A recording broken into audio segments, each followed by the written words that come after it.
Good morning. Today we are going to start with the topic ecological pyramids. അപ്പോൾ നിങ്ങളുടെ second module എക്കോസിസ്റ്റത്തിൻ്റെ continuation തന്നെയാണ്. കഴിഞ്ഞ വീഡിയോയിൽ അതിൻ്റെ പാർട്ട് 1 വീഡിയോയിൽ നമ്മൾ ട്രോപ്പിക് ലെവൽസ് എന്ന് പറഞ്ഞൊരു ടോപ്പിക്കിലാണ് എൻഡ് ചെയ്തേക്കുന്നത്. സോ അതിൻ്റെ കണ്ടിന്യൂവേഷനാണ്. Next topic ecological pyramids. So ecological pyramid എന്ന് പറയുമ്പോൾ നമ്മൾ എക്കോസിസ്റ്റത്തിന് ഡിഫറെൻറ്റ് ട്രോപ്പിക് ലെവൽസ് ഉണ്ടെന്ന് പറഞ്ഞു അല്ലേ. ഈ ഓരോ ട്രോപ്പിക് ലെവൽസിലും വരുന്ന ഓർഗാനിസംസ് അല്ലെ, first tropic level, second tropic level, അങ്ങനെ ട്രോപ്പിക് ലെവൽസ് ഉണ്ടെന്ന് പറഞ്ഞു. അപ്പോൾ ഓരോ ട്രോപ്പിക് ലെവലിൽ വരുന്ന ഓർഗാനിസത്തിനെ നമ്മൾ ഡയഗ്രമാറ്റിക്കലി ഒരു പിരമിഡൽ ഷേപ്പിൽ റെപ്രസെൻറ്റ് ചെയ്യുന്നത് അല്ലെങ്കിൽ എക്സ്പ്രസ് ചെയ്യുന്നതിനെയാണ് എക്കോളജിക്കൽ പിരമിഡ്സ് എന്ന് പറയുന്നത്. ഓക്കെ, കുറച്ചുകൂടെ സിമ്പിളായിട്ട് പറഞ്ഞു കഴിഞ്ഞാൽ ഒരു എക്കോസിസ്റ്റത്തിൻ്റെ ഡിഫറെൻറ്റ് ട്രോപ്പിക് ലെവൽസിനെ ഒരു ഡയഗ്രമാറ്റിക്കലി, അതായത് പിരമിഡൽ ഷേപ്പിൽ നമ്മൾ ഡയഗ്രമാറ്റിക് ആയിട്ട് എക്സ്പ്രസ് ചെയ്ത് കഴിഞ്ഞാൽ അതിനെ നമുക്ക് എക്കോളജിക്കൽ പിരമിഡ്സ് എന്ന് പറയാം. പിരമിഡൽ ഷേപ്പ് നിങ്ങൾക്ക് അറിയാവുന്നതായിരിക്കണം. ഇറ്റ്സ് ആക്ച്വലി ഒരു 3D വ്യൂ ഓഫ് ട്രയാങ്കിൾ അല്ലേ. ട്രയാങ്കിളിൻ്റെ 3 ഡയമെൻഷണൽ വ്യൂ ആണ്. ഒരു ബേസ് ഉണ്ടാവും, ഒരു സ്ലാൻഡിങ് ബോഡി ഉണ്ടാവും, and there is an apex അല്ലേ. അപ്പോൾ ഈ ഒരു ഷേപ്പിൽ, ഈ പിരമിഡൽ ഷേപ്പിൽ ഒരു എക്കോസിസ്റ്റത്തിൻ്റെ ഡിഫറെൻറ്റ് ട്രോപ്പിക് ലെവൽസിനെ എക്സ്പ്രസ് ചെയ്ത് വെക്കുന്നതിനെയാണ് നമ്മൾ എക്കോളജിക്കൽ പിരമിഡ്സ് എന്ന് പറയുന്നത്. So different type of ecological pyramids are there. The first one is pyramid of numbers, second one is pyramid of biomass, and the third one is pyramid of energy or pyramid of productivity. അപ്പോൾ ഇങ്ങനെ 3 ecological pyramids ആണ് നമുക്ക് പഠിക്കാനുള്ളത്. So ഇത് എന്തിനിങ്ങനെ ചെയ്യുന്നു എന്ന് ചോദിച്ചാൽ, എന്തിന് ഈ ട്രോപ്പിക് ലെവൽസിനെ എടുത്ത് പിരമിഡ് ആക്കി വെക്കുന്നു എന്ന് വെച്ച് കഴിഞ്ഞാൽ, നമ്മൾ പറഞ്ഞില്ലേ എക്കോളജി എന്ന് പറഞ്ഞൊരു സയൻസ്, ഒരു ബ്രാഞ്ച് ഓഫ് സയൻസ് ഉണ്ട്. അപ്പോൾ ഇത് നമ്മൾ പഠിക്കുമ്പോൾ നമ്മുടെ ഒരു കൺവീനിയൻസിന് വേണ്ടിയിട്ട്, നമുക്ക് എളുപ്പം അല്ലെങ്കിൽ വളരെ പെട്ടെന്ന് നമുക്കിത് മനസ്സിലാക്കാൻ വേണ്ടി, അല്ലെങ്കിൽ വളരെ പെട്ടെന്ന് ഒരാൾക്ക് ഇതാണ് ഈ എക്കോസിസ്റ്റത്തിൻ്റെ ആ ഒരു ട്രോപ്പിക് ലെവൽസ്, ഇതാണ് എനർജി ട്രാൻസ്ഫറിൻ്റെ ഓർഡർ എന്ന് പറഞ്ഞ് നമുക്ക് വളരെ പെട്ടെന്ന് ഇത് മനസ്സിലാക്കാൻ വേണ്ടിയിട്ട്, ഒരു കമ്മ്യൂണിക്കേഷൻ കൺവേ എളുപ്പമാക്കാൻ വേണ്ടിയിട്ട് നമ്മൾ ഇങ്ങനെ ചെയ്തു വെക്കുന്നു. ഓക്കെ, സോ നമുക്കതിൻ്റെ ഡീറ്റെയിൽസ് ആയിട്ട് പഠിക്കാം. First one is pyramid of numbers. Okay, pyramid of numbers. അപ്പം അതിൽ നിന്ന് തന്നെ മനസ്സിലാക്കാം എന്താ, നമ്പർ വെച്ചിട്ട് നമ്മൾ പിരമിഡ് കൺസ്ട്രക്ട് ചെയ്യുന്നു അല്ലേ. പിരമിഡ് ഓഫ് നമ്പേഴ്സ് എന്ന് പറയുമ്പോഴത്തേനും ഓരോ ട്രോപ്പിക് ലെവലിലുള്ള ഓർഗാനിസത്തിൻ്റെയും നമ്പർ നമ്മൾ കൗണ്ട് ചെയ്തെടുത്തിട്ട് ആ നമ്പർ വെച്ചിട്ട് നമ്മൾ പിരമിഡ് ഉണ്ടാക്കുന്നു. അതിൽ തന്നെ രണ്ടായിട്ട് ക്ലാസിഫൈ ചെയ്യാം. അപ്രൈറ്റ് പിരമിഡ് ഓഫ് നമ്പേഴ്സും ഉണ്ട്, ഇൻവേർട്ടഡ് പിരമിഡ് ഓഫ് നമ്പേഴ്സും ഉണ്ട്. നിങ്ങൾ ആ എക്സാമ്പിൾ നോക്കുക. ഫസ്റ്റ് കാണിച്ചേക്കുന്നത് അപ്രൈറ്റ് പിരമിഡ് ഓഫ് നമ്പേഴ്സ് ആണ്. അതായത് ഒരു എക്കോസിസ്റ്റം നമ്മൾ നോക്കിക്കഴിഞ്ഞാൽ, നിങ്ങളൊരു ഗ്രാസ് ലാൻഡ് എക്കോസിസ്റ്റം കൺസിഡർ ചെയ്യുക. ഓക്കെ, ഒരു താഴ്വര അല്ലെങ്കിൽ ഒരു വാലി, ഓക്കെ, ഒരു ഗ്രാസ് ലാൻഡ് എക്കോസിസ്റ്റം നിങ്ങൾ കൺസിഡർ ചെയ്യുക. അപ്പോൾ അവിടെ ഏറ്റവും കൂടുതൽ എന്തായിരിക്കും, ഗ്രാസ് ആയിരിക്കും. എണ്ണം നോക്കിക്കഴിഞ്ഞാൽ, നമ്പർ വെച്ച് നോക്കിയാൽ എണ്ണി എടുത്താൽ ഏറ്റവും കൂടുതൽ ഗ്രാസ് തന്നെയായിരിക്കും. സോ അതിൽ കുറച്ചായിരിക്കും ഗ്രാസ് ഹോപ്പർ അല്ലെങ്കിൽ ഇൻസെക്ട്സ് എന്ന് പറയുന്നത്, അതിലും കുറച്ചായിരിക്കും ഫ്രോഗ്സ് എന്ന് പറയുന്നത്, അതിലും കുറവായിരിക്കും ഹോക്സ് എന്ന് പറയുന്നത്. ക്ലിയർ അല്ലേ? അപ്പം ഇതാണ് അപ്രൈറ്റ് പിരമിഡ് ഓഫ് നമ്പേഴ്സ്. അത് കറക്റ്റ്. അപ്രൈറ്റ് എന്ന് പറഞ്ഞാൽ എന്താ, ഏറ്റവും ബേസ് എന്ന് പറയുന്നത് ഏറ്റവും കൂടുതലായിരിക്കും. ലാർജ് എന്ന് പറയുന്നത് എപ്പോഴും ബേസ് വന്നിട്ട് ഏറ്റവും ചെറുത് ഏറ്റവും ടോപ്പിലേക്ക് പോകുന്നതാണ് നമ്മൾ അപ്രൈറ്റ് പിരമിഡ് ഓഫ് നമ്പേഴ്സ് എന്ന് പറയുന്നത്. സോ നെക്സ്റ്റ് വൺ എന്ന് പറയുന്നത് inverted pyramid of numbers. Inverted pyramid of നമ്പേഴ്സിന് എക്സാമ്പിൾ ഒരു പ്ലാന്റ് അല്ലെങ്കിൽ ഒരു ട്രീ ആണ്. ഈ പ്ലാന്റ്, ട്രീ എന്നൊക്കെ പറയുന്നത് ഒരു സിമ്പിൾ എക്കോസിസ്റ്റം ആണ് അല്ലേ, ഒരു ചെറിയ എക്കോസിസ്റ്റം ആണ്. പക്ഷെ അവിടെ പ്രൊഡ്യൂസറിൻ്റെ നമ്പർ എത്രയേ ഉള്ളൂ, ഗ്രീൻ പ്ലാന്റ്സ് അല്ലെങ്കിൽ പ്രൊഡ്യൂസേഴ്സിൻ്റെ നമ്പർ എന്ന് പറയുന്നത് ഒന്നേ ഉള്ളൂ അല്ലേ. ഫസ്റ്റ് ട്രോപ്പിക് ലെവൽ എന്ന് പറയുന്നത് ആകെ ഒരാളേ ഉള്ളൂ. അപ്പം നമ്പർ ഒന്നായതുകൊണ്ട് നമുക്ക് അടിവശം എന്തായിട്ട് വരും, ചെറുതായിട്ട് വരും. ദെൻ ഒരു ട്രീക്കകത്ത് തന്നെ ഒരുപാട് ബേർഡ്സ് ഉണ്ടാവും. അപ്പോൾ ബേർഡ്സിൻ്റെ നമ്പർ കൂടി. ദെൻ പാരസൈറ്റ് എന്ന് പറയുമ്പോൾ ലൈസ്, ബഗ്, ഹണി ബീസ് ഇവരൊക്കെ അതിൻ്റെ അകത്തേക്ക് വരും. അപ്പോൾ പാരസൈറ്റിൻ്റെ എണ്ണം കൂടി. ദെൻ ഹൈപ്പർ പാരസൈറ്റ് എന്ന് പറയുമ്പോൾ ഫംഗസ്, ബാക്ടീരിയ ഇവരൊക്കെ വരും. അപ്പോൾ ഇതെല്ലാം കൂടി. അപ്പോൾ അതാണ് inverted pyramid of numbers. Clear ആണല്ലോ? upright pyramid of numbers and inverted pyramid of numbers. So next one is pyramid of biomass. Pyramid of biomass എന്ന് പറയുമ്പം ഈ പിരമിഡ് ഓഫ് നമ്പർ, അതായത് നമ്പർ കൗണ്ട് ചെയ്യുന്നതിന് പകരം വെയിറ്റ് എടുക്കും. ഓരോ ട്രോപ്പിക് ലെവലിലുള്ള ലിവിങ് ഓർഗാനിസത്തിൻ്റെ വെയിറ്റ് നമ്മൾ കാൽക്കുലേറ്റ് ചെയ്തെടുത്തതിന് ശേഷം ആ ഒരു പിരമിഡ് നമ്മൾ കൺസ്ട്രക്ട് ചെയ്യുവാണെങ്കിൽ അതിനെ നമുക്ക് പിരമിഡ് ഓഫ് ബയോമാസ് എന്ന് പറയാൻ പറ്റും. ആൻഡ് ഈ വെയിറ്റ് എങ്ങനെ കാൽക്കുലേറ്റ് ചെയ്യും എന്ന് ചോദിക്കുമ്പോഴത്തേനും, അതായത് ആ ബയോമാസ് എങ്ങനെ കാൽക്കുലേറ്റ് ചെയ്യും എന്ന് ചോദിച്ചാൽ നമുക്ക് നമ്പർ അറിയാമെങ്കിൽ, അതായത് നമ്പർ ഓഫ് കൺസ്യൂമേഴ്സിനെ നമ്മൾ കൗണ്ട് ചെയ്തതിന് ശേഷം അതിൻ്റെ വെയിറ്റ് കൊണ്ട് അതിനെ മൾട്ടിപ്ലൈ ചെയ്തെടുക്കുമ്പോൾ നമുക്ക് ബയോമാസ് കിട്ടും. നമ്പർ ഇൻറ്റു വെയിറ്റ് ആണ് ബയോമാസ് എന്ന് പറയുന്നത്. സോ ഓരോ ട്രോപ്പിക് ലെവലിലുള്ള ബയോമാസിനെ കാൽക്കുലേറ്റ് ചെയ്തെടുത്തിട്ട് അത് വെച്ച് നമ്മൾ പിരമിഡ് വരയ്ക്കുകയാണ് എങ്കിൽ that is what called pyramid of biomass. ഈ pyramid of biomass is also upright and inverted. So അതിൽ ഫിഗർ നോക്കുക. The one is upright one. First one is upright pyramid of biomass and the second one is inverted pyramid of biomass. അപ്പോൾ അതിൽ upright എന്ന് പറയുമ്പോഴത്തേനും നോക്കിക്കോളാം, നമ്മളിപ്പോൾ ഒരു forest ecosystem consider ചെയ്തു. ഈ ഫോറസ്റ്റ് കൺസിഡർ ചെയ്ത് കഴിഞ്ഞാൽ വെയിറ്റ് എടുത്താൽ, അല്ലെങ്കിൽ ബയോമാസ് എടുത്താലും നമ്പർ എടുത്താലും വെയിറ്റ് എടുത്താലും എന്ത് ചെയ്താലും ഒരു ഫോറസ്റ്റ് കൺസിഡർ ചെയ്ത് കഴിഞ്ഞാൽ അതിൻ്റെ അകത്ത് ട്രീസ് അല്ലെ പ്രൊഡ്യൂസേഴ്സ് തന്നെയാണ് എപ്പോഴും മെജോറിറ്റിയിൽ നിൽക്കുന്നത്. അപ്പം അതിനൊരു എക്സാമ്പിൾ അവർ തന്നിട്ടുണ്ട്. 1000 കിലോഗ്രാം, ആ ബയോമാസ് എപ്പോഴും കിലോഗ്രാമിലായിരിക്കും നമ്മൾ എക്സ്പ്രസ് ചെയ്യുന്നത്. സോ 1000 കിലോഗ്രാമും പ്രൊഡ്യൂസേഴ്സാണ്. സോ ഇനി ഹെർബിവോസ് എപ്പോഴും അതിൽ നിന്ന് 10% കുറഞ്ഞിട്ട് 100 കിലോഗ്രാം ആണ്. ദെൻ അതിൽ നിന്ന് 10% കുറഞ്ഞിട്ടാണ് പ്രൈമറി കാർണിവോസ് വരുന്നത്. അതിൽ നിന്ന് 10% കുറഞ്ഞിട്ടാണ് ടോപ്പ് കാർണിവോസ് വരുന്നത്. ദെൻ അത് കഴിഞ്ഞിട്ടാണ് ഡീകമ്പോസേഴ്സ് ഓൾറെഡി നോൺ ആണ്. ഇതിനെല്ലാത്തിനെയും ഡീകമ്പോസ് ചെയ്തെടുക്കാൻ ഏറ്റവും ടോപ്പിൽ അപ്പെക്സിൽ അവിടെ ഡീകമ്പോസേഴ്സ് ഉണ്ട്. പക്ഷേ ഡീകമ്പോസേഴ്സ് എന്ന് പറയുമ്പോൾ വളരെ മൈന്യൂട്ട് അല്ലേ, വളരെ ചെറുതാണ് അവർ. അപ്പം അത് ജസ്റ്റ് നമ്മൾ കാണിക്കുന്നില്ലെന്നേ ഉള്ളൂ അവിടെ. അത് ഓൾറെഡി നോൺ ആണ്, അവിടെ ഉണ്ട്. ദെൻ സെക്കൻഡ് വൺ എന്ന് പറയുമ്പോൾ ഇൻവേർട്ടഡ് പിരമിഡ് ഓഫ് ബയോമാസ് ആണ്. സോ ഇൻവേർട്ടഡ് പിരമിഡ് ഓഫ് ബയോമാസിന് എക്സാമ്പിൾ നമുക്ക് ഇൻവേർട്ടഡ് പിരമിഡ് ഓഫ് ബയോമാസിന് എക്സാമ്പിൾ നമുക്കൊരു അക്വാട്ടിക് എക്കോസിസ്റ്റം പറയാം. Maybe pond or lake or ocean, sea, anything. Okay, ഏതെങ്കിലും ഒരു അക്വാട്ടിക് വാട്ടർ ബോഡി നോക്കിക്കഴിഞ്ഞാൽ അതിൽ പ്രൊഡ്യൂസേഴ്സ് വളരെ കുറവായിരിക്കും ഇല്ലേ. ഈ ഫോറസ്റ്റിൽ പ്ലാന്റ്സ് വളർന്നു നിൽക്കുന്ന പോലെ ഏതെങ്കിലും അക്വാട്ടിക് പോണ്ടിലും ലേക്കിലും ഒക്കെ വളർന്നു നിൽപ്പുണ്ടോ? ഇപ്പം റിവർ ആണെങ്കിലും ഓഷ്യൻ ആണെങ്കിലും അവിടെയൊക്കെ ഈ നമ്മുടെ സാധാരണ ഫോറസ്റ്റ് വളരുന്ന കണക്ക് അതിൻ്റെ അകത്ത് പ്രൊഡ്യൂസേഴ്സ് നിൽപ്പുണ്ടോ? ഇല്ലല്ലോ. അപ്പോൾ അക്വാട്ടിക് എക്കോസിസ്റ്റത്തിൻ്റെ അകത്ത് പ്രൊഡ്യൂസേഴ്സ് എന്ന് പറയുന്നത് ആൽഗയാണ്. അത് വളരെ മിനിമം ആണ്. ആൽഗ അല്ലെങ്കിൽ ഫൈറ്റോ പ്ലാങ്ക്ടൺസ് എന്ന് പറയുന്നത് മിനിമം ആയിരിക്കും. അതിനേക്കാളും കൂടുതലായിരിക്കും ചെറിയ ഫിഷസ്, ഹെർബിവോസ്, അതായത് സ്മോൾ ഫിഷസ്. അതിനേക്കാളും വലുതായിട്ട് ഉള്ളതാണ് കാർണിവോസ്.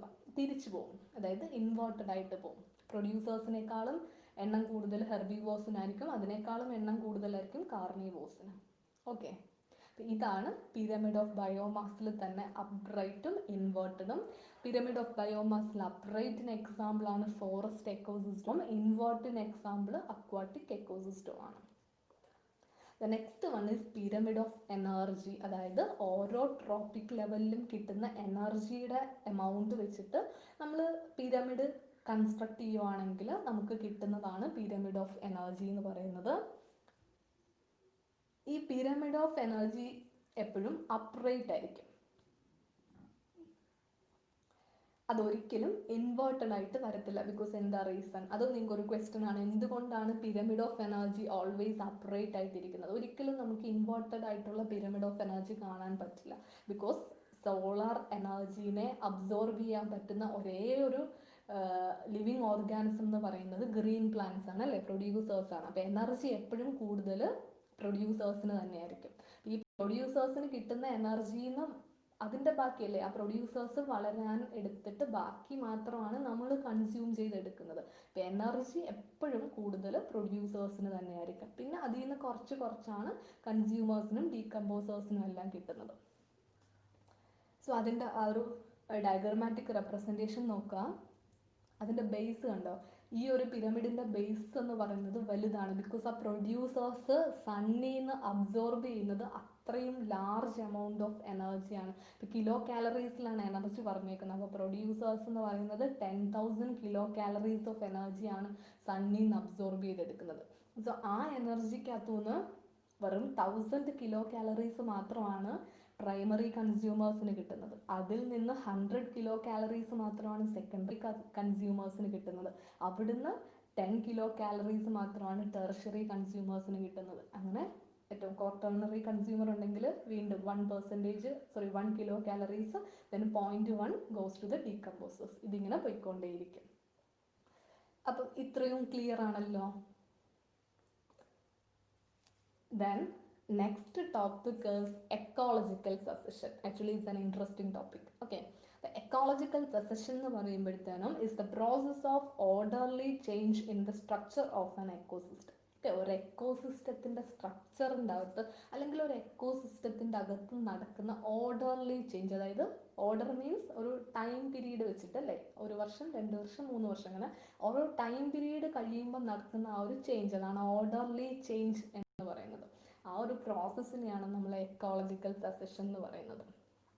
ഒരു സിമ്പിൾ എക്സാമ്പിൾ പറയുകയാണെങ്കിൽ, നമുക്കിപ്പോൾ ഒരു സീഡ്, ഞാൻ പറഞ്ഞു അല്ലേ, ഒരു ട്രീ എന്ന് പറയുന്നത് ഒരു സിമ്പിൾ എക്കോസിസ്റ്റമാണ്. അപ്പം നമ്മളൊരു സീഡ് ഇട്ട് കൊടുത്തു കഴിഞ്ഞാൽ പിറ്റേ ദിവസം നോക്കുമ്പോൾ അതൊരു ട്രീ ആയിട്ട് മാറുകയല്ല ചെയ്യുന്നത്. അപ്പം അത് ചെറിയൊരു ചെടിയായിട്ട് വന്ന് വളർന്ന് അതൊരു 10 years ഒക്കെ ആകുമ്പോഴായിരിക്കും അതൊരു ഹ്യൂജ് ട്രീ ആയിട്ട് ഒരുപാട് ബ്രാഞ്ചസ് ഒക്കെ ആയിട്ട് ഡെവലപ്പായി നിൽക്കുന്നത്. അപ്പം ഇതിങ്ങനെ നിൽക്കുമ്പം ആദ്യം കുറച്ച് ബട്ടർഫ്ലൈസ് ആയിരിക്കും വരുന്നത്, പിന്നെ ഉറുമ്പ് ആൻഡ് വരും, ഹണി ബീസ് വരും, പിന്നെ അതിന് ഫ്ലവേഴ്സ് ഒക്കെ വന്നു കഴിയുമ്പോഴത്തേനും ബേർഡ്സ് ഒക്കെ വരും, സീഡും ഫ്രൂട്ടും ഒക്കെ വന്നു കഴിയുമ്പോഴത്തേനും മങ്കീസ്, സ്ക്യൂറൽസ്, ബേർഡ്സ് ഒക്കെ ഒരുപാട് വന്ന് അതെന്താ ഒരു 10 വർഷമൊക്കെ ആകുമ്പോഴത്തേനും അതിൻ്റെ അകത്ത് ഒരുപാട് അല്ലേ different type of living organisms അതിൻ്റെ അകത്തേക്ക് വന്ന് അതൊരു വലിയ അത്യാവശ്യം എന്താ നല്ലൊരു എക്കോസിസ്റ്റമായിട്ട് മാറും. അപ്പം ഇതാണ് ആ ഒരു ഓർഡർലി ചേഞ്ച് എന്ന് പറയുന്നത്. സീഡായിട്ട് ചെറിയ സാപ്ലിംഗ് ആയി ദെൻ പ്ലാന്റ് ആയി വളർന്ന് വലിയൊരു ട്രീ ആവും. അപ്പം ഇതിൻ്റെ ഇടയ്ക്ക് ഫ്രൂട്ടും ഫ്ലവേഴ്സൊക്കെ വരുന്നതനുസരിച്ച് honey bee, birds, monkeys, squirrels ഇവരൊക്കെ ഓരോരുത്തരായിട്ട് സ്നേക്സ് ഇങ്ങനെ വന്നുകൊണ്ടിരിക്കും. അപ്പം ഈ ഒരു ഓർഡർലി ചേഞ്ചാണ് നമ്മൾ ആ ഒരു സ്ട്രക്ചർ ഓഫ് എക്കോസിസ്റ്റത്തിൻ്റെ ഓർഡർലി ചേഞ്ചിനെയാണ് എക്കോളജിക്കൽ സക്സഷൻ എന്ന് പറയുന്നത്. ഈ എക്കോളജിക്കൽ സക്സഷനെ തന്നെ നമുക്ക് 2ആയിട്ട് ക്ലാസിഫൈ ചെയ്യാൻ പറ്റും. That is primary ecological succession and secondary ecological succession. ഇനി നിങ്ങൾ ആ റെപ്രസെൻറ്റേഷൻ, ആ പിക്ടോറിയൽ റെപ്രസെൻറ്റേഷൻ നോക്കുക. സോ അതിൻ്റെ അകത്ത് ഒരു പോണ്ട് നിങ്ങൾക്ക് കാണാൻ പറ്റും അല്ലേ? ഓക്കെ, ഒരു പോണ്ട്. അപ്പം അതിൻ്റെ അകത്ത് വാട്ടർ കാണാൻ പറ്റും, ഒരു ബേർഡിനെ കാണാൻ പറ്റുന്നുണ്ട്. ഓക്കെ, സോ ഇത് ഒരു 2 മഴയൊക്കെ പെയ്ത് കഴിയുമ്പോഴത്തേനും അതിൻ്റെ സൈഡിൽ നിന്ന് മണ്ണ് പതുക്കെ ഒലിച്ച് ആ ഒരു സോയിൽ എറോഷൻ നടന്ന് കണ്ടോ, ആ ഒരു പോണ്ടിലേക്ക് സോയിൽ പതുക്കെ ഇറങ്ങാൻ തുടങ്ങുന്നു. വീണ്ടും കുറച്ച് നാൾ കഴിയുന്നതനുസരിച്ച്, ഓരോ വർഷങ്ങൾ കഴിയുന്നതനുസരിച്ച്, ഓരോ സീസൺ മഴ കഴിയുന്നതനുസരിച്ച് റൺ ഓഫ് നടന്ന് സോയിൽ എറോഷൻ നടന്ന് എന്ത് പറ്റുന്നു, ഈ മണ്ണ് അതിൻ്റെ അകത്തേക്ക് ഇറങ്ങി പോകുന്നു. അങ്ങനെ കുറച്ച് കഴിഞ്ഞപ്പോഴത്തേനും എന്ത് സംഭവിച്ചു, ഈ മണ്ണ് ഇറങ്ങി ചെല്ലുന്നതനുസരിച്ച് അവിടുത്തെ വാട്ടർ ബോഡി എന്ന് പറയുന്നത് ലാൻഡായിട്ട് മാറി. എന്നിട്ട് ലാസ്റ്റ് അവിടെ എന്തായി, ആ മണ്ണ് ഒലിച്ച് വരുന്ന മണ്ണ്, അതായത് റൺ ഓഫ് അല്ലെ സോയിൽ എറോഷൻ നടന്നു വരുന്ന മണ്ണിൻ്റെ അകത്ത് ഒരുപാട് സീഡ്സ് ഉണ്ടാവും, വേര് റൂട്ടൊക്കെ ഉണ്ടാവത്തില്ലേ മുമ്പ് അതിൻ്റെ അകത്ത് നിന്ന പ്ലാന്റ്സിൻ്റെ ഒക്കെ, അതെല്ലാം വളർന്ന് ഈ വാട്ടർ കണ്ടന്റ് ഉള്ള വാട്ടർ ബോഡിക്കകത്തല്ലേ ആ മണ്ണ് വന്ന് വീഴുന്നത്. അപ്പം ചെടിക്കൊക്കെ വളരാൻ വേണ്ടിയിട്ടുള്ള ഫെർട്ടിലൈസറും വാട്ടറും ഒക്കെ ന്യൂട്രിയൻസും ഒക്കെ അവൈലബിൾ ആയതുകൊണ്ട് അതെന്തായി, വളരെ പെട്ടെന്ന് തന്നെ ആ ഒരു പോണ്ട് ഒരു മാർഷി ലാൻഡായിട്ട് മാറി അതൊരു പയ്യെ ഒരു ഫോറസ്റ്റ്, ഒരു വെറ്റ്ലാൻഡ് പോലെ വേറൊരു എക്കോസിസ്റ്റമായിട്ട് ചേഞ്ച് ആയി. അപ്പം ഇത് പെട്ടെന്ന് ഒരു 2 വർഷം അല്ലെങ്കിൽ 3 വർഷം കൊണ്ട് സംഭവിക്കുന്നില്ല, ചിലപ്പോൾ കാലങ്ങൾ എടുത്തിട്ട് സംഭവിക്കുന്ന ഒരു പ്രോസസ്സാണ് ആ ഒരു ഓർഡർലി ചേഞ്ച്.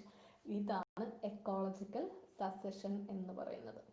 ഓക്കെ, സോ ഇങ്ങനെ ചേഞ്ച് നടന്ന് ഏറ്റവും ലാസ്റ്റ് ഒരു സ്റ്റേബിൾ ആയിട്ട് നിൽക്കുന്ന ഒരു സ്റ്റേജ് ഉണ്ടാവും, എന്ന് വെച്ചാൽ ഫർദർ ചേഞ്ചസ് ഒന്നും അതിന് നടക്കില്ല. ആ ഒരു സ്റ്റേജിനെ നമ്മൾ ക്ലൈമാക്സ് കമ്മ്യൂണിറ്റി എന്ന് പറയും. സോ ഞാൻ എക്സാമ്പിൾ പറഞ്ഞില്ലേ, ഒരു സീഡ് നമ്മൾ ഇട്ടു, അതിങ്ങനെ വളർന്ന് വളർന്ന് ഒരു ട്രീ ആയിട്ട് മാറി. അപ്പോൾ അത് ഫ്രൂട്ടും സീഡും ഒക്കെ വന്നു കഴിയുമ്പോൾ മാക്സിമം അതിൻ്റെ അകത്തേക്ക് എല്ലാ ലിവിങ് ഓർഗാനിസംസേക്കും എത്തും അല്ലേ. സ്ക്യൂറലും പറഞ്ഞ കണക്ക് ബാറ്റ്, ഈ different kind of birds, butterflies, snakes, ഇതൊക്കെ വന്നു കഴിയുമ്പം മാക്സിമം എത്തി. Okay, that is climax community. So next ഞാൻ പറഞ്ഞു, ecological succession can be classified in to two. The first one is primary succession and the second secondary succession. അപ്പോൾ primary succession എന്ന് പറഞ്ഞു കഴിഞ്ഞാൽ അതായത് ഒരു പർട്ടിക്കുലർ ഏരിയ, അവിടെ എക്കോസിസ്റ്റം എന്ന് പറയുന്നതേ ഇല്ലായിരുന്നു.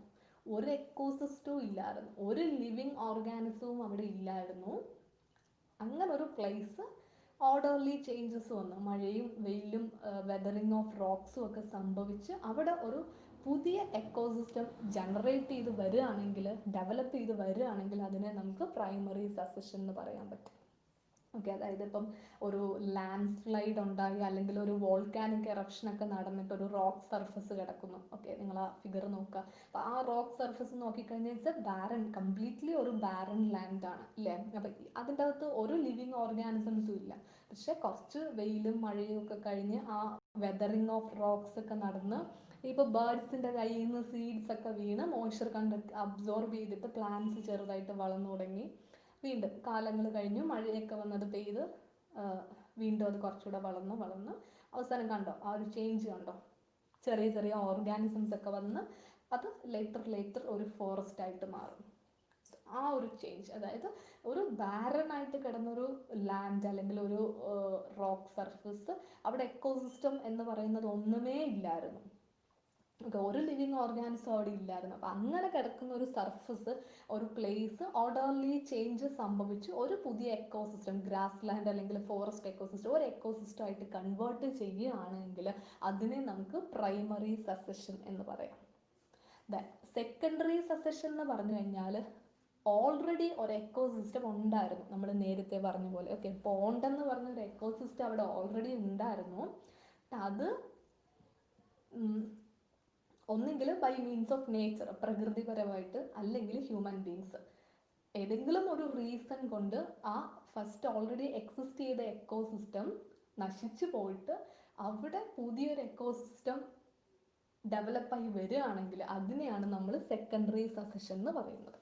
അപ്പം നമ്മുടെ ചുറ്റുപാടും നടക്കുന്ന ഈ ഒരു സക്സഷൻ എന്ന് പറയുന്നത് മോസ്റ്റ്ലി സെക്കൻഡറി സക്സഷനാണ്. അതായത് നമ്മളിപ്പോൾ പാഡി ഫീൽഡ് ഉണ്ട് അല്ലേ, നെല്ല് വയൽ കൃഷി ചെയ്യുന്ന സ്ഥലങ്ങളുണ്ട്. അപ്പോൾ ഈ നെൽകൃഷി ചെയ്യുന്ന സ്ഥലത്ത് ഇപ്പം ആ ഒരു നെൽപ്പാടങ്ങൾ നശിപ്പിച്ച് നമ്മൾ അവിടെ എല്ലാം ഇപ്പം വാഴ, കപ്പ, റബ്ബർ അങ്ങനെ ഓൾട്ടർനേറ്റ് ചെയ്ത് അഗ്രികൾച്ചർ ചെയ്യുന്നുണ്ട് അല്ലേ. അപ്പോൾ ഉണ്ടായിരുന്ന ഒരു പാഡി ഫീൽഡ് എന്ന് പറയുന്ന ഒരു എക്കോസിസ്റ്റത്തിനെ ഡിസ്ട്രോയ് ചെയ്തിട്ട് ഇപ്പോൾ റബ്ബർ പ്ലാന്റേഷൻ ഇട്ടു. അപ്പോൾ അതൊരു പുതിയ എക്കോസിസ്റ്റമായിട്ട് കൺവേർട്ട് ചെയ്തു. അപ്പം സെക്കൻഡറി സക്സഷനാണ് നോർമലി നമുക്ക് ചുറ്റുപാടും കൂടുതലായിട്ട് നടക്കുന്നത്, ഈ ഒരു സെക്കൻഡറി സക്സഷനാണ്. The next one is biomes. Biomes എന്ന് പറയുമ്പോൾ ശരിക്കും ഡിഫറെൻറ്റ് ടൈപ്പ് ഓഫ് എക്കോസിസ്റ്റംസ് തന്നെയാണ് ഈ ബയോംസിലേക്ക് വരുന്നത്.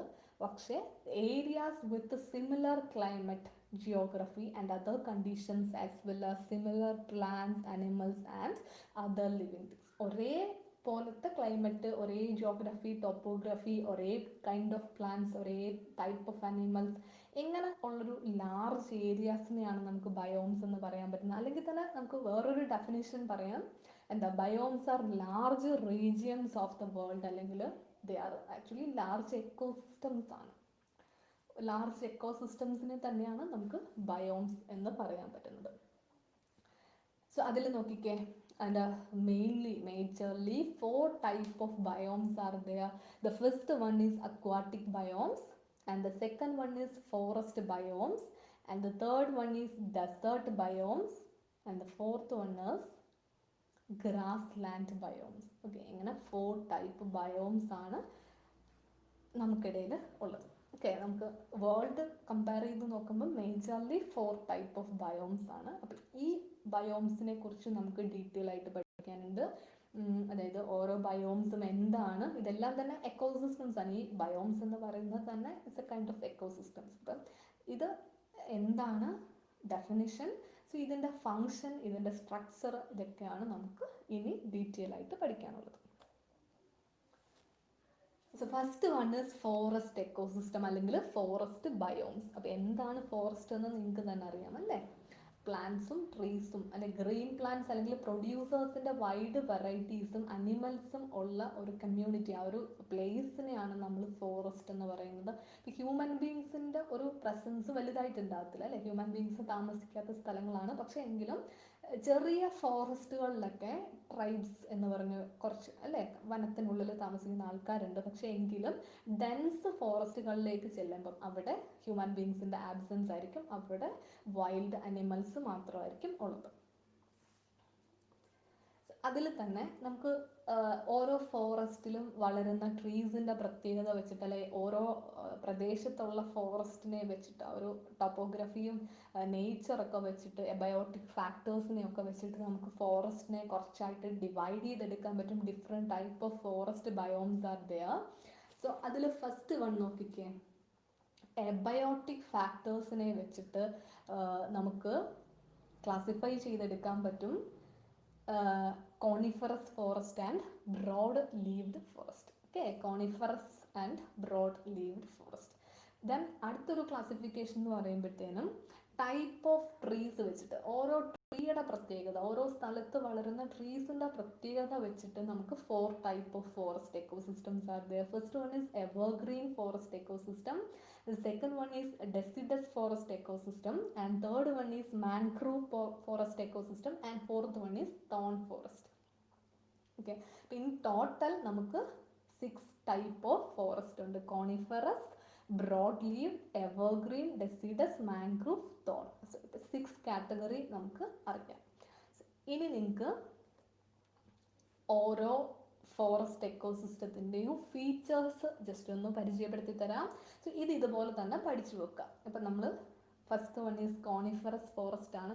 ഈ കോണിഫറസ് ഫോറസ്റ്റ് ഹിമാലയൻ മൗണ്ടൻ റേഞ്ചസിൽ വളരുന്ന ഫോറസ്റ്റുകളാണ്. അപ്പോൾ ഇത് വളരെ ടോൾ ട്രീസ് ആണ്, നല്ല ഹൈറ്റുള്ള ട്രീസും വിത്ത് അതിൻ്റെ നീഡിൽ ലൈക്ക് ലീവ്സ് ആണ്. നമ്മുടെ ക്രിസ്മസ് ട്രീ ഒക്കെ പോലെ ഒക്കെ നീഡിൽ ലൈക്ക് ട്രീസ് ആണ്, നീഡിൽ ലൈക്ക് ലീവ്സ് ഉള്ള ട്രീസ് ആണ്. Okay, so next is broad leaved forest, അതായത് വലിയ ഇലയുള്ള ട്രീസ്. ഓക്കെ, ലാർജ് ലീവ്സ് ഉണ്ട്, പക്ഷെ അതിൻ്റെ ഒരു ഷേപ്പ് പറയാൻ പറ്റത്തില്ല. ഓരോ ട്രീസ് ഡിഫറെൻറ്റ് ടൈപ്പ് ഷേപ്പുള്ള ലീവ്സ് ആണ് ആ ട്രീസിനുള്ളത്. ദെൻ എവർഗ്രീൻ ഫോറസ്റ്റ് എന്ന് പറയുമ്പോഴത്തേനും നോർമലി വെസ്റ്റേൺ ഗട്ട്സ്, അതായത് പശ്ചിമഘട്ടത്തിൽ കാണപ്പെടുന്ന ഫോറസ്റ്റിനെയാണ് നമ്മൾ എവർഗ്രീൻ ഫോറസ്റ്റ് എന്ന് പറയുന്നത്. ശരിക്കും ഒരുപാട് റെയിൻഫോൾ കിട്ടുന്ന സ്ഥലങ്ങളിൽ, റെയിൻഫോള് ധാരാളമായിട്ട് മഴ കിട്ടുന്ന സ്ഥലങ്ങളിൽ മാത്രം വളരുന്നതാണ് ഈ എവർഗ്രീൻ ഫോറസ്റ്റ് എന്ന് പറയുന്നത്. സോ അതിനെ നമ്മൾ റെയിൻ ഫോറസ്റ്റ് അല്ലെങ്കിൽ മഴക്കാടുകൾ എന്ന് പറയുന്നുണ്ട്. ഈ ആമസോൺ മഴക്കാടുകളാണ് actually. Amazon is a rainfall കൂടുതൽ കിട്ടുന്ന ഏരിയയാണ്. സോ അവിടുത്തെ ആമസോൺ മഴക്കാടുകളാണ്, സോ റെയിൻ ഫോറസ്റ്റ് ആണ്. The next is mangrove forest. അത് ആക്ച്വലി നിങ്ങൾക്ക് അറിയാവുന്ന കാര്യമാണ്, കണ്ടൽ കാടുകൾ അല്ലേ, നമ്മൾ ഒരുപാട് ഫിലിംസിലും നേരിട്ടും ഒക്കെ കണ്ടിട്ടുള്ള കാര്യമാണ് കണ്ടൽ കാടുകൾ. മാംഗ്രൂവ് ഫോറസ്റ്റ് അതായത് ഇപ്പം ഓഷ്യൻ സീ ആണെങ്കിലും അതുപോലെ ലേക്ക് റിവേഴ്സിൻ്റെയൊക്കെ സൈഡിൽ ഒരുപാട് ഇങ്ങനെ നട്ട് പിടിപ്പിച്ച് വെച്ചിട്ടുണ്ട്. ഓട്ടോമാറ്റിക്കലി നാച്ചുറലിയും അത് വളർന്ന് വന്ന് നിൽപ്പുണ്ട്. That is mangrove forest. The next one is deciduous forest ആണ്. ഡെസിഡസ് ഫോറസ്റ്റ് എന്ന് പറയുമ്പോൾ നമ്മുടെ ഈ നാട്ടിലൊക്കെ കാണുന്ന, അതായത് മോഡറേറ്റ് റെയിൻഫോൾ കിട്ടുന്ന സ്ഥലങ്ങൾ അല്ലേ. നമുക്കിപ്പം 6 months മഴയാണെങ്കിൽ ബാക്കി ഒരു 6 months നമുക്ക് സമ്മർ സീസൺ ആണ്. അപ്പോൾ അതുപോലെ മോഡറേറ്റ് റെയിൻഫോൾ കിട്ടുന്ന സ്ഥലത്തുള്ളതാണ് ഈ ഒരു ഡെസിഡസ് ഫോറസ്റ്റ് എന്ന് പറയുന്നത്. Next one thorn forest. അത് കേൾക്കുമ്പോഴും നിങ്ങൾക്കറിയാം, കാക്ടസ് ഒക്കെ ഡെസേർട്ടിൽ വളരുന്നതാണ് അല്ലേ, മുള്ളുള്ള മരങ്ങളുള്ള കാട്. അത് എറിഡ് ആയിട്ടുള്ള റീജിയൻസും സെമി എറിഡ് റീജിയൻസ്, അതായത് ഡെസേർട്ടാണ് മോസ്റ്റ് കോമൺലി ഡെസേർട്ടിൽ കാണപ്പെടുന്ന ഫോറസ്റ്റിനെ നമ്മൾ തോൺ ഫോറസ്റ്റ് എന്ന് പറയുന്നു.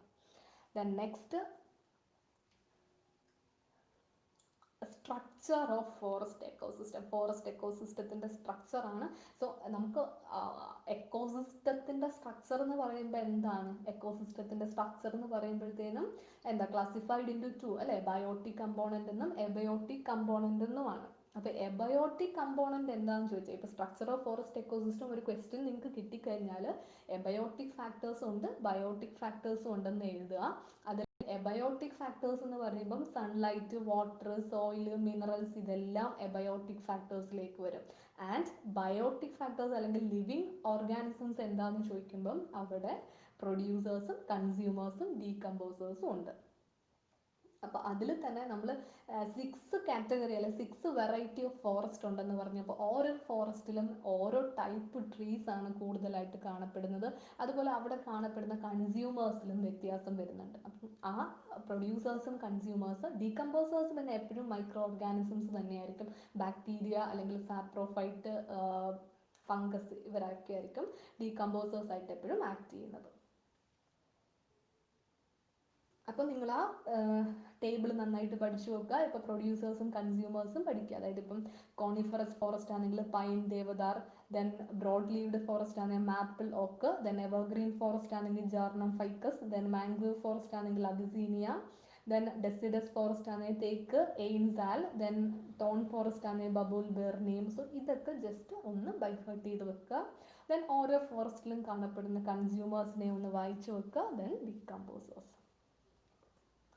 സോ നെക്സ്റ്റ് വരുന്നത് function of A forest ecosystem. Okay, അതും നിങ്ങൾക്ക് ഓൾറെഡി നോൺ ആണ് അല്ലേ. ഫോറസ്റ്റിൻ്റെ ഫങ്ഷൻ എന്താണ്, ഫോറസ്റ്റിൻ്റെ ധർമ്മം എന്താണ്, നമ്മുടെ പ്ലാനറ്റിൽ അല്ലെങ്കിൽ നമ്മുടെ എൻവയോൺമെൻറ്റിൽ ട്രീസ് അല്ലെങ്കിൽ ഈ ഫോറസ്റ്റ് ഇല്ലെങ്കിൽ എന്ത് സംഭവിക്കും, അതുള്ളത് കൊണ്ട് നമുക്ക് എന്താണ് ബെനഫിറ്റ്. സോ അത് തന്നെയാണ് അതിൻ്റെ ഫങ്ഷൻസ്. അപ്പോൾ first one is controlling local climate, അതായത് കാലാവസ്ഥ നിയന്ത്രിക്കുന്നു അല്ലേ. ദെൻ മഴ പെയ്യിക്കുന്നതിന് ഒരു മേജർ ഫാക്ട്, അതൊരു മേജർ റോള് ഈ ഒരു ഫോറസ്റ്റ് എക്കോസിസ്റ്റത്തിനുണ്ട്. ദെൻ ഒരു വാട്ടർ ലെവൽ മെയിൻറ്റെയിൻ ചെയ്യുന്നു, അതുപോലെ മോയ്സ്ചർ കണ്ടന്റ് റിട്ടൈൻ ചെയ്യുന്നുണ്ട്. ദെൻ സോയിൽ എറോഷനും റൺ ഓഫും പ്രിവെൻറ്റ് ചെയ്യാൻ സഹായിക്കുന്നു. ദെൻ ബയോഡൈവേഴ്സിറ്റി പ്രൊട്ടക്ട് ചെയ്യുന്നു, അതായത് ഒരു ഫോറസ്റ്റിൻ്റെ ഉള്ളിലേക്ക് പോയി കഴിഞ്ഞാൽ അവിടെ വൈഡ് റേഞ്ച് അല്ലേ, ഡിഫറെൻറ്റ് സ്പീഷീസ് ഓഫ് പ്ലാന്റ്സും അനിമൽസും ആണ്. സോ അതാണ് ബയോഡൈവേഴ്സിറ്റി അല്ലേ. അപ്പോൾ ബയോഡൈവേഴ്സിറ്റി പ്രൊട്ടക്ട് ചെയ്യുന്നുണ്ട്. ദെൻ അതുപോലെ തന്നെ ഈ ഫോറസ്റ്റ് എന്ന് പറയുമ്പോഴത്തേനും ഒരുപാട് വൈഡ് വെറൈറ്റീസ് ഓഫ് ബേർഡ്സിൻ്റെയും അനിമൽസിൻ്റെയും ഒക്കെ ഷെൽട്ടറാണ്. അതുപോലെ ഈ സോയിൽ എന്ന് പറയുന്നത്, ഫോറസ്റ്റിൻ്റെ അകത്തുള്ള സോയിൽ എന്ന് പറയുന്നത് ഓർഗാനിക് മാറ്ററും ന്യൂട്രിയൻസും കൊണ്ട് റിച്ച് ആയിരിക്കും. കാരണം അത്രത്തോളം ഓർഗാനിസം ഡെഡ് ആൻഡ് ഡീക്കേഡായി അവിടെ തന്നെ ഡീകമ്പോസ് ചെയ്തിടുന്നുണ്ട്. അതുപോലെ ലീവ്സ് ഒക്കെ വീണ് അവിടെ അത്രത്തോളം ന്യൂട്രിയൻ റിച്ച് ആയിരിക്കും അവിടുത്തെ സോയിൽ എന്ന് പറയുന്നത്. പിന്നെ ഇതിനെല്ലാം പുറമെ ഹ്യൂമൻ ബീങ്സിൻ്റെ ലൈഫിന് വേണ്ടിയിട്ട് ഇപ്പം ഡയറക്റ്റായിട്ടും ഇൻഡയറക്റ്റായിട്ടും നമുക്ക് ഡിഫറെൻറ്റ് റീസോഴ്സസ് തരുന്നതുണ്ട് ഫോറസ്റ്റ്. അതായത് ഫോറസ്റ്റിൽ നിന്നുള്ള ട്രീസ് വെച്ചിട്ട് നമ്മൾ വുഡാണെങ്കിലും, അതായത് നമുക്ക് നമ്മുടെ കൺസ്ട്രക്ഷൻ പർപ്പസിന് വേണ്ടിയിട്ടുള്ള വുഡാണെങ്കിലും, നമുക്കിപ്പം ലോഗായിട്ടാണെങ്കിലും, അതുപോലെ ചില മെഡിസിൻസ്, ഫ്രൂട്ട്സ്, ഇതൊക്കെ നമ്മൾ ഈ ഫോറസ്റ്റ് എക്കോസിസ്റ്റത്തിൽ നിന്ന് നമ്മൾ എടുക്കാറുണ്ട് അല്ലേ. അപ്പോൾ ഇതൊക്കെയാണ് ഈ ഫോറസ്റ്റ് എക്കോസിസ്റ്റത്തിൻ്റെ ഫങ്ഷൻസ്. അപ്പോൾ ഈ പറഞ്ഞ പോയിന്റ്സ് അല്ലാതെ നിങ്ങൾക്ക് എന്തെങ്കിലും അറിയാമെങ്കിൽ അത് നിങ്ങൾക്ക് ഇതിൻ്റെ കൂടെ നിങ്ങൾക്ക് ആഡ് ചെയ്യാവുന്നതാണ്. So next one is grass land ecosystem. So grass land ecosystem എന്ന് പറഞ്ഞാൽ എന്താ, പുൽത്തകിടി അല്ലെങ്കിൽ താഴ്വര എന്നൊക്കെ പറയത്തില്ലേ. സോ ഇതെല്ലാം ഗ്രാസ് ലാൻഡ് എക്കോസിസ്റ്റത്തിൽ വരും. അതായത് ഗ്രാസ് മാത്രം, ടോൾ ട്രീസ് ഉണ്ടാവത്തില്ല, ഗ്രാസ് മാത്രം. അപ്പോൾ ഈ ഗ്രാസ് എന്ന് പറയുമ്പോഴും ഏറ്റവും ടോളസ്റ്റ് അല്ലെങ്കിൽ ഏറ്റവും ലാർജ് ഗ്രാസ് എന്ന് പറയുന്നത് ബാംബു ആണ്. അപ്പോൾ അത് നിങ്ങൾ ഓർക്കുക. അപ്പോൾ ആ ഒരു റേഞ്ചുള്ള ഗ്രാസസ്, ഷ്രബ്സും ഹെർബ്സും ഒക്കെ വരുന്നതാണ് ഈ ഗ്രാസ് ലാൻഡ് എന്ന് പറയുന്നത്. നോർമലി വളം കുറവുള്ള മണ്ണുകൾ, അതായത് ഫെർട്ടിലൈസറും ക്വാളിറ്റി ഒക്കെ പുവറായിട്ടും വാട്ടർ കണ്ടന്റ് ഒക്കെ പുവറായിട്ടുള്ള സ്ഥലങ്ങളിലാണ് ട്രീസ് അധികം വളരത്തില്ല. പക്ഷെ അവിടെയാണ് നമ്മൾ ഈ ഒരു ഗ്രാസ് ലാൻഡ് എക്കോസിസ്റ്റംസ് കൂടുതലായിട്ട് കാണപ്പെടുന്നത്. അപ്പം അത് ഗ്രാസ് ലാൻഡ് എക്കോസിസ്റ്റത്തിൻ്റെ ഫങ്ഷൻ എന്ന് പറയുന്നത് തന്നെ ഈ വാട്ടർ റൺ ഓഫ് നടന്ന് വെള്ളം ഇങ്ങനെ ഒഴുകി പോകത്തില്ലല്ലോ. റൺ ഓഫ് റാപ്പിഡായിട്ടുള്ളൊരു റൺ ഓഫ് നടക്കാതെ അല്ലെങ്കിൽ സോയിൽ എറോഷൻ നടക്കാതെ ഈ മഴ പെയ്യുമ്പോൾ ഉള്ള വാട്ടർ കണ്ടന്റിനെ എർത്തിലേക്ക് അബ്സോർബ് ചെയ്ത് വിട്ടുകൊടുക്കുന്നു. അതുപോലെ ന്യൂട്രിയൻസും ഓർഗാനിക് മാറ്ററും ഒക്കെ റിച്ച് ആണ് ഈ ഒരു സോയിൽ സിസ്റ്റം, ഗ്രാസ് ലാൻഡ് എക്കോസിസ്റ്റത്തിൻ്റെ സോയിൽ എന്ന് പറയുന്നത്. രണ്ടാമത്തെ ഒരു ഫങ്ഷൻ എന്ന് പറയുമ്പോഴത്തേന് ഗ്രേസിങ് അനിമൽസിന് ഫുഡാണ് അല്ലേ. പുല്ല് കഴിക്കുന്ന ഗ്രാസിനെ ഡിപ്പെൻഡ് ചെയ്ത് കഴിക്കുന്ന, ഗ്രാസിനെ കഴിച്ച് ജീവിക്കുന്ന ഓർഗാനിസംസ്, അതായത് കൗ, ഗോട്ട്, റാബിറ്റ് ഇങ്ങനെയുള്ളവർക്ക് ഗ്രേസിങ് അനിമൽസിന് ഒരു ഫുഡിങ് സിസ്റ്റമാണ് ഈ ഒരു ഗ്രാസ് ലാൻഡ് എക്കോസിസ്റ്റം എന്ന് പറയുന്നത്. So next one is types of grassland ആണ്. അപ്പോൾ ടൈപ്സ് ഓഫ് ഗ്രാസ് ലാൻഡ് എന്ന് പറയുമ്പോൾ നോക്കിക്കേ, xerophilous grassland, then mesophilous grassland, hygrophilous grassland, അങ്ങനെ 3 type of grasslands are there. അതിൽ തന്നെ സെറോഫിലസ് ഗ്രാസ് ലാൻഡ് എന്ന് പറയുമ്പോൾ ഡ്രൈ കണ്ടീഷൻ, അതായത് വാട്ടർ ഒട്ടും ഇല്ലാത്ത റീജിയൻസിൽ വളരുന്നതാണ്. ഡെസേർട്ടിലൊക്കെ വളരുന്ന ഗ്രാസ് ലാൻഡ്സിനെ നമുക്ക് സെറോഫിലസ് ഗ്രാസ് ലാൻഡ്സ് എന്ന് പറയാം. ദെൻ മീസോഫിലസ് ഗ്രാസ് ലാൻഡ് എന്ന് പറയുമ്പോൾ നമുക്ക് സാവന്നാസ് എന്നും കൂടെ പറയുന്നുണ്ട് ഇതിനെ. ശരിക്കും മോഡറേറ്റ് ആയിട്ടുള്ള റെയിൻഫോൾ കിട്ടുന്ന സ്ഥലങ്ങളിൽ, അതായത് ഡെസിഡസ് ഫോറസ്റ്റിന്റെ സൈഡിലൊക്കെയാണ് ഈ മീസോഫിലസ് ഗ്രാസ് ലാൻഡ്സിനെ കാണപ്പെടുന്നത്. Then next one is hygrophilous grassland ആണ്. സോ ഇതെന്ന് പറയുമ്പോഴത്തേനും കുറച്ച് മാർഷി ആയിട്ടുള്ള സ്ഥലങ്ങൾ, അതായത് വെറ്റ് ആയിട്ടുള്ള സ്ഥലം, വാട്ടർ കണ്ടന്റ് കൂടുതലുള്ള സ്ഥലങ്ങളിൽ വളരുന്നതാണ് hygrophilous grassland. Okay, so next one structure of grassland ecosystem ആണ്. സോ എക്കോസിസ്റ്റത്തിന്റെ സ്ട്രക്ചർ എന്ന് പറയുമ്പോൾ it's always consisting of abiotic component and biotic component. So ഇതിൽ എബയോട്ടിക് ഫാക്ടേഴ്സ് എന്ന് പറയുമ്പോൾ എപ്പോഴും ന്യൂട്രിയൻസ് തന്നെയാണ് അല്ലേ, സൺലൈറ്റ്, വാട്ടർ, ദെൻ ന്യൂട്രിയൻസ്, അതായത് carbon, hydrogen, oxygen, nitrogen, phosphorus and sulphur. Okay, so biotic component എന്ന് പറയുമ്പോൾ അവിടെ പ്രൊഡ്യൂസേഴ്സ്, കൺസ്യൂമേഴ്സ്, ഡീകമ്പോസേഴ്സ് ആണ്.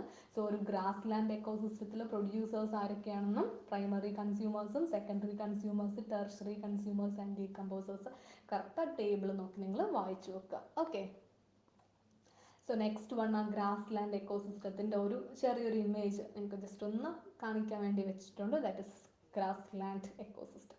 So next we can move to the topic desert ecosystem. Okay, അപ്പോൾ ഈ ഡെസേർട്ട് എക്കോസിസ്റ്റം എന്താണെന്ന് correct നിങ്ങൾ already familiar ആണ് അല്ലേ, ഡെസേർട്ട് എന്താണെന്നുള്ളത്. അപ്പം ഡ്രൈ ആയിട്ടുള്ള എറിഡ് ആയിട്ടുള്ളൊരു റീജിയൻ, അങ്ങനെയുള്ളൊരു എക്കോസിസ്റ്റം, അതാണ് ആ ഡെസേർട്ട് എക്കോസിസ്റ്റം എന്ന് പറയുന്നത്. അപ്പം അവിടെ അത്രയും ഹൈ ടെമ്പറേച്ചർ ആണ്, പക്ഷെ അവിടുത്തെ പ്ലാന്റ്സും അവിടുത്തെ ഓർഗാനിസംസും ഒക്കെ ഈ ഹൈ ടെമ്പറേച്ചറിൽ ജീവിക്കാൻ അവർ അഡാപ്റ്റഡ് ആണ്. ഹ്യൂമൻ ബീങ്സ് വളരെ കുറവായിരിക്കും ഡെസേർട്ടിൽ, ഹ്യൂമൻ ബീങ്സിൻ്റെ ആബ്സെൻസ് ആയിരിക്കും, അവരങ്ങനെ ഡെസേർട്ടിൽ താമസിക്കാറില്ല. പക്ഷെ അവിടെ ബാക്കിയുള്ള ട്രീസും ഗ്രാസസും അവിടുത്തെ ഓർഗാനിസംസ് എല്ലാം തന്നെ ഹൈ ടെമ്പറേച്ചർ, ആ ഒരു എറിഡ് ടെമ്പറേച്ചറിൽ ജീവിക്കാൻ അവർ അഡാപ്റ്റബിൾ ആണ്.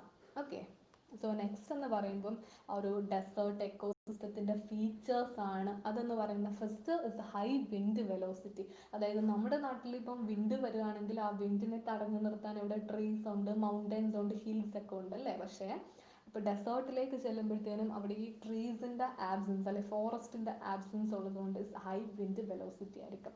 അതുപോലെ തന്നെ ക്ലൗഡ് കവർ കുറവായിരിക്കും, മേഘങ്ങൾ കുറവായിരിക്കും, അവിടെ ക്ലിയർ സ്കൈ ആയിരിക്കും. ക്ലൗഡ് മീൻസ് എന്താണ്, ഇവാപറേഷൻ നടന്ന് വാട്ടർ ചെല്ലണം അല്ലേ. ഇവിടെ പെയ്യുന്ന പോലെ മഴയും ഇവിടുത്തെ ഒരു ക്ലൈമറ്റ് അല്ലാത്തത് കൊണ്ട് തന്നെ അവിടെ അത്രയും എറിഡാണ്. സോ ആ ക്ലൗഡിൻ്റെ പ്രസൻസ് കുറവാണ്. Then absence of water vapour in the air. Okay, arid ആയിട്ടുള്ള സ്ഥലമാണ്, അവിടെ വാട്ടർ കുറവായതുകൊണ്ട് തന്നെ വാട്ടർ വേപ്പറും കുറവാണ്. പിന്നെ സോളാർ റേഡിയേഷൻ വെരി ഇൻറ്റൻസ് ആണ്, അത്രയും അതിതീവ്രമായ സൂര്യപ്രകാശം അല്ലെ സൂര്യൻ്റെ രശ്മികളാണ്, അത്രയും ചൂടാണ്, അതാണ് solar radiation is very intense എന്ന് പറയുന്നത്. അതുപോലെ നമ്പർ ഓഫ് സൺഷെയിൻ അവേഴ്സ്, നമുക്കിപ്പം മോർണിംഗ് 6 o'clock ടു ഈവനിങ് 6 വരെയാണ് സൺലൈറ്റ് അല്ലെങ്കിൽ സണ്ണിൻ്റെ ലൈറ്റും ഈ ഒരു ടെമ്പറേച്ചറും അവൈലബിൾ ആണെങ്കിൽ അതിനേക്കാൾ കൂടുതൽ ടൈം ഡെസേർട്ടിൽ അത് അവൈലബിൾ ആണ്, ബിക്കോസ് ക്ലിയർ സ്കൈ ആണ് അവിടെ. ദെൻ സോയിൽ എന്ന് പറയുമ്പോഴത്തേനും വാട്ടർ കണ്ടന്റ് കുറവായതുകൊണ്ട് തന്നെ മോയ്സ്ചർ ഇല്ലാത്ത വളരെ ലൂസ് ആയിട്ടുള്ള സാൻഡി, അതുപോലെ ഓർഗാനിക് മാറ്ററും കുറവാണ് അല്ലേ. അവിടെ ലീവ്സ് ഒക്കെ വീണ് മോയ്സ്ചർ കണ്ടന്റും കൂടെ ഉണ്ടെങ്കിൽ മാത്രമാണ് ഈ ഡീകമ്പോസിഷൻ ഒക്കെ നടക്കുന്നത്. അപ്പോൾ ഇവിടെ ആ ഒരു ഡീകമ്പോസിഷൻ ഒന്നും നടക്കാത്തതുകൊണ്ട് തന്നെ organic materials, carbon, nitrogen, moisture, അതുപോലെ ഓർഗാനിക് മാറ്റർ, ഇതൊന്നും ഇല്ലാത്ത സോയിലാണ് ഈ ഡെസേർട്ടിൽ കാണപ്പെടുന്നത്. പിന്നെ ടെമ്പറേച്ചർ ഒക്കെ അറിയാലോ, ഹൈ ടെമ്പറേച്ചർ ആയിരിക്കും. അതുപോലെ ഹ്യൂമിഡിറ്റി, ഒരു ആവി, അതായത് ശരിക്കും ഹ്യൂമിഡിറ്റി എന്ന് പറയുമ്പോഴത്തേനും ടെമ്പറേച്ചർ കൂടിയിട്ട് മോയ്സ്ചർ കണ്ടന്റ് ഉള്ള വാട്ടറിനെ എല്ലാത്തിനെയും ഇവാപ്പറേറ്റ് ചെയ്തെടുക്കും. ആ ഒരു ഇതാണ് ഹ്യൂമിഡിറ്റി എന്ന് പറയുന്നത്. ദെൻ പ്രസിപ്പിറ്റേഷൻ കുറവായിരിക്കും, അതായത് പ്രസിപ്പിറ്റേഷൻ എന്ന് പറയുമ്പോൾ മഞ്ഞ്, മഴ, ഇങ്ങനെയുള്ള സംഭവങ്ങളൊന്നും ഉണ്ടാകത്തില്ല. പിന്നെ ഡ്രോട്ട് എന്ന് പറയുന്നത് വരൾച്ച. അപ്പോൾ ഇതൊക്കെയാണ് ഈ ഒരു ഡെസേർട്ട് എക്കോസിസ്റ്റത്തിൻ്റെ ഫീച്ചേഴ്സ് എന്ന് പറയുന്നത്. സോ നെക്സ്റ്റ് നമുക്കതിൻ്റെ ഒരു സ്ട്രക്ചർ നോക്കാം. സ്ട്രക്ചർ ഓഫ് ഡെസേർട്ട് എക്കോസിസ്റ്റം, അതായത് എബയോട്ടിക് കമ്പോണൻറ്റും ബയോട്ടിക് കമ്പോണൻറ്റും. എബയോട്ടിക് കമ്പോണൻ്റ് എന്ന് പറയുമ്പോൾ എന്താ, ടെമ്പറേച്ചർ, ലൈറ്റ്, റെയിൻഫോൾ, ഇതൊക്കെ തന്നെയാണ് എബയോട്ടിക് കമ്പോണൻ്റ് എന്ന് പറയുന്നത്. So next is biotic component. Biotic എന്ന് പറയുമ്പം പ്രൊഡ്യൂസേഴ്സ്, കൺസ്യൂമേഴ്സ് ആൻഡ് ഡീകമ്പോസേഴ്സ്. അപ്പോൾ ഓരോ പ്രൊഡ്യൂസേഴ്സ്, കൺസ്യൂമേഴ്സ്, ഡീകമ്പോസേഴ്സ് എന്താണെന്ന് എഴുതിയിട്ടുണ്ട്. ഡീകമ്പോസേഴ്സ് എപ്പോഴും ഫംഗസ് ആൻഡ് ബാക്ടീരിയ ആണ്. ദെൻ പ്രൊഡ്യൂസേഴ്സ് എന്ന് പറയുമ്പോഴത്തേനും ഈ പറഞ്ഞ പോലെ grass, bushes, shrubs, few trees ഒക്കെയാണ് വരുന്നത്. കൺസ്യൂമേഴ്സ് എന്ന് പറയുമ്പോഴത്തേനും ഇൻസെക്ട്സ്, റെപ്റ്റൈൽസ്, ബേർഡ്സ്, ക്യാമൽസ്. ശരിക്കും ആ ഒരു ഡെസേർട്ടിൻ്റെ ക്ലൈമറ്റ്, അവിടുത്തെ ആ ഒരു എറിഡിറ്റി അല്ലെങ്കിൽ ആ ഒരു ചൂടിനെ, അവിടുത്തെ ആ ഒരു കണ്ടീഷനെ അഡാപ്റ്റ് ചെയ്യാൻ പറ്റുന്ന ഓർഗാനിസംസ് ആണ് അവിടെയുള്ളത്. Next general characteristics of the desert ആണ്. അതായത് ഫീച്ചേഴ്സ് ഓഫ് ദ ഡെസേർട്ട് എന്ന് നമ്മൾ പറഞ്ഞത് തന്നെയാണ് ഈ ഒരു ക്യാരക്ടറിസ്റ്റിക്സ് ഓഫ് ഡെസേർട്ടിൽ കറക്റ്റ് പോയിന്റ് ഔട്ട് ചെയ്ത് കൊടുത്തിട്ടുണ്ട്. ഇതും കൂടെ ജസ്റ്റ് ഒന്ന് വായിച്ചു നോക്കുക. സെയിം കാര്യങ്ങൾ തന്നെയാണ്. ഹൈ വിൻഡ് വെലോസിറ്റി അല്ലെങ്കിൽ റെയിൻഫോൾ കുറവാണ്, ഹോട്ട് ക്ലൈമറ്റ് ആണ്, സെയിം കാര്യങ്ങൾ തന്നെയാണ്. അപ്പം ഇത്രയും ജസ്റ്റ് ഒന്ന് വായിച്ചു നോക്കുക. Okay, thank you.